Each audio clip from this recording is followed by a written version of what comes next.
Are you the writer of your own destiny? Well, I know this may not be a popular thought, but you may be the one who writes the book, but that doesn't mean you're the one that gets to publish it. Welcome back to Proving Proverbs. I am Brad Casper, and this is where we read the text, absorb the knowledge, display the wisdom, and reap the blessings. Because that's what we're promised from God, that by following His instructions, ultimately we will walk in blessings in this life. And I don't know about you, but I'm all about taking Him up on that offer, and that's what Proving Proverbs is all about. And I'm not sure if you've noticed, but when I look out into that world, and I think if anybody looks out into that world and takes an honest review of what they see going on out there, I think you'd have to agree that that's a world full of curses. And so if what we're talking about here is a difference between blessings and curses, and the one behind this book, the Bible, the Hebrew scriptures. Well, he says, and I think maybe we should listen since he's the creator of all these things, but he says that if we follow these instructions, we'll be blessed. But if we don't, we're going to be cursed. And so, I don't know, maybe it's a crazy view, but I think that maybe the reason why we're seeing all these curses out there and it looks like the world is cursed, maybe it's because as a society, we've turned our back on this God. That's what I think. And, last week we covered chapter 15 in the book of Proverbs, and the highlighted word last week was humility. And this week, as we get ready to embark on chapter 16, the word that I have chosen this week is the word that stands in direct opposition to that humility. It is pride. And normally what we do here is we try to take these words and we focus in on them, and we dial in all of our attention on that one word, and we implement it into our life. Well, this week it's a little bit different, because that word pride, we don't want to let that in. So this week it's all about suppressing that word pride. Not allowing it in, because when it gets in and it gets a hold inside of us, not good. Not good at all. It starts to come out through our speech, our actions. And then when that happens on a mass scale, we'll just take a look. That's what that looks like. Because I think that that's what we see out there, a world full of pride. A world that's lacking in humility. And as followers of this book, as believers in Yeshua, Jesus Christ, well, we're supposed to be a light in that darkness. And in order to be that light, we must be people of humility. And so this is very important. It's very important.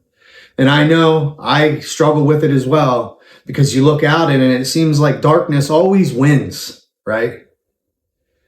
But I think if we just look on the very, most fundamental level, light always wins, right? Because you have a room that's dark and you just crack the door a little bit, and as soon as that light enters in, that darkness, no matter how much, it flees at just a little bit of light. And so that's the power of light. And that light is supposed to be what's in each of us as followers of this way, believers in the way, in Yeshua. And so that world, it needs that light. And if it isn't us to carry it out into it, then who?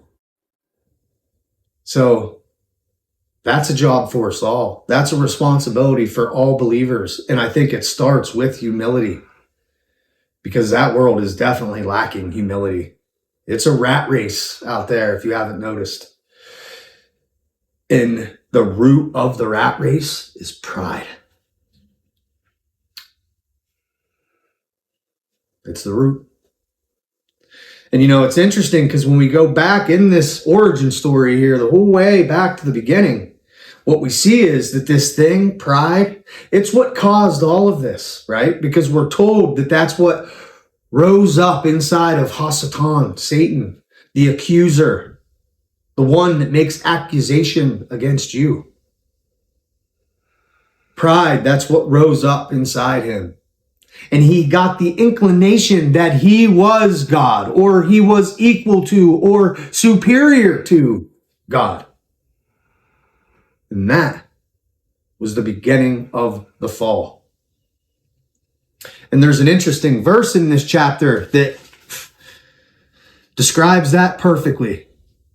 Pride goes before destruction, a haughty spirit before a fall.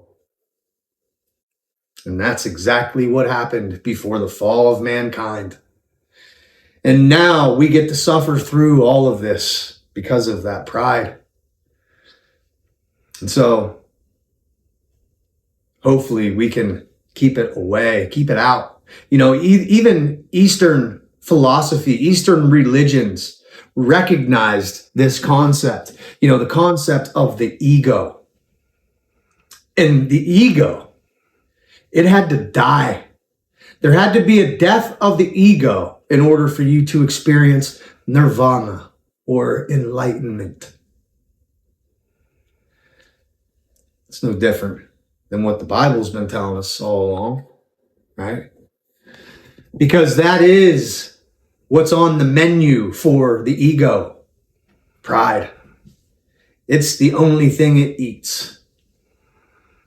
And as it eats that pride, as you feed your ego that pride, it swells up and it grows so much that it then blocks your field of vision and you can no longer see the truth.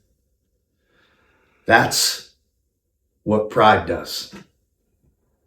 And we should have no part in it. And it's interesting, this is a Hebrew book. And when we read it, in English, that's okay, that's great. But we are only getting what's on the surface. When we dig a little bit deeper into the original language, into the Hebrew, that's where the meat of the matter is found. And I can assure you it's deep. It's deep. And so you should really have a concordance or something. I mean, there's so many tools online today that are accessible, through these Bible sites, so that you can dig into the Hebrew, because I encourage you to do that. Because it's very interesting what you usually find when you dig a little bit deeper into these topics. And it's no different with this topic of pride. When we look at the Hebrew, the Hebrew words here associated with pride, that word, geon, it's the visible swelling. And it comes from geah, which means to rise up, to grow tall, or to swell. And in the Old Testament, this word is used to describe the rising or expanding of pillars or of smoke that's swelling, or the roaring waves of the sea. So see this word, geho, it's an amazing word. And when you dig a little deeper, it gets into the depths of what's being discussed here, what's trying to be conveyed to us here. And like I said at the beginning, we like to think that we're the ones that are in control of everything, that we are the writers of our own destinies. And that's a great thought. But like I said, yeah, you may get to write that book, but that does not mean you get to publish it. And that's what we're going to see here in chapter 16, because it's all about how God is in control of all things. Good, evil, doesn't matter. They all work in his purpose, for his glory. And so you can have all these ideas for your life, but it's up to the Most High what the outcome will be. And so, that's what it means to submit to this higher power. That's what we're supposed to do. We're called to submit to this idea that this superior divine being has our best interests at heart. And that we may think that this is what's right. We may think that this is what's best for us. But he's the one that knows the motives of the heart. He knows what is behind it all. Yeah, so this is an interesting chapter. I know it goes against our human nature here. I know we don't like this. I know we don't like to submit to that type of authority. But I, for one, trust when that authority is God. I trust in that authority. I don't trust in any of this authority, but I do trust in that authority. And so that's what it involves here. And honestly, to do that, it requires you to humble yourself before this almighty God. Chapter 16 starts out, man's heart makes the plans, Yahweh gives the answer. Man's conduct may strike him as pure, Yahweh, however, weighs the motives. Commend what you do to Yahweh, and your plans will find achievement. Yahweh made everything for its own purpose, yes, even the wicked for the day of disaster. The arrogant heart is abhorrent to Yahweh. Be sure it will not go unpunished. By kindliness and loyalty, atonement is made for sin. With the fear of Yahweh goes avoidance of evil. Let Yahweh be pleased with a man's way of life, and he makes his very enemies into friends.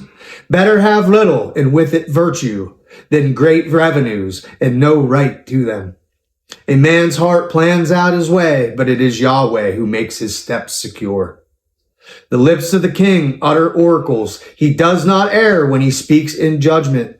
To Yahweh belong the balances and the scales. All the weights in the bag are of his making. Evil doing is abhorrent to kings, since virtue is the throne's foundation. Virtuous lips are welcome to a king. He loves a man of honest words. The king's wrath is the herald of death, but a wise man will appease it. When the king's face brightens, it spells life. His favor is like the rain in spring. Better gain wisdom than gold. Choose discernment rather than silver. To turn from evil is the way of honest men. He keeps his life safe who watches where he goes. Pride goes before destruction, a haughty spirit before a fall. Better be humble among the lowly than share the booty with the proud. He who listens closely to the word shall find happiness. He who puts his trust in Yahweh is blessed. He whose heart is wise is proclaiming discerning. Sweetness of speech makes words the more persuasive. Shrewdness is a fountain of life for its possessor. The folly of fools is their own punishment. The wise man's heart lends shrewdness to his mouth and makes his words more persuasive. Kindly words are a honeycomb, sweet to the taste, wholesome to the body. There is a way that some think right, but in the end it leads to death. A worker's appetite works on his behalf. His hungry mouth drives him on. A scoundrel digs deep for mischief making. On his lips is a fire that scorches. A troublemaker sows strife. A table-bearer divides friend from friend. A violent man lures his neighbor astray, and it leads him by a way that is not good. He who closes his eyes meditates mischief. He who pursues his lips has already done wrong. White hairs are a crown of honor. They are found in the paths of virtue. Better an equitable man than a hero. A man master of himself than one who takes a city. On the breast that lot is drawn, from Yahweh the decision comes. And so, as we can see here in this chapter, it would appear that in the end we have little say. Because in all things, the Most High's purposes will be what flourish. Good, bad, whatever they may be, they all point to his glory in the end. And I know that's a hard concept to understand, but we really need to trust in that, especially today. And I know it's difficult. I'm human as well. I struggle with it just the same. Now, there's just something interesting in this chapter that I wanted to share with you. Kind of a little bit off topic, but I just thought I'd bring it up. It's a little personal, but this verse here, white hairs are a crown of honor. They are found in the paths of virtue. That is a powerful verse. And it's very interesting when I read this, because when my grandmother passed away, ultimately her passing is what led me into this path, because I was far away from it before that happened. But when she died, it made me question everything. And in pursuit of the answers to those questions, the big questions of life, why? Why are we here? What's the purpose? When I began to chase down the answers to those questions, it was a long journey, but it ultimately led me here to this book. And this is where I believe I finally stumbled onto the truth. And when she died, I was gifted her Bible. That came to me. I was her first grandchild, and we had a very special relationship. And when that happened, that's all I wanted was her Bible, even though I was the furthest thing from a Christian or whatever, you want to call it. I had no time for God back then, but I wanted her Bible. It's the thing that meant the most to me because it was the thing that meant the most to her.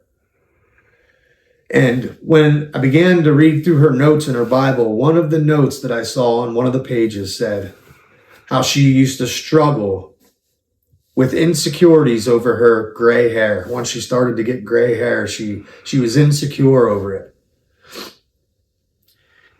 And in that note, it described how she took that insecurity to God, and how God gave her this verse. And when she found this verse and read it, she realized that to have that gray hair was nothing to be ashamed of. It was actually a crown of honor. And so, it changed her whole perspective on gray hair. And ever since I've read that, it's changed mine as well. I think to have a head of gray hair only means one thing, and that is wisdom. Wisdom. It's a crown of honor.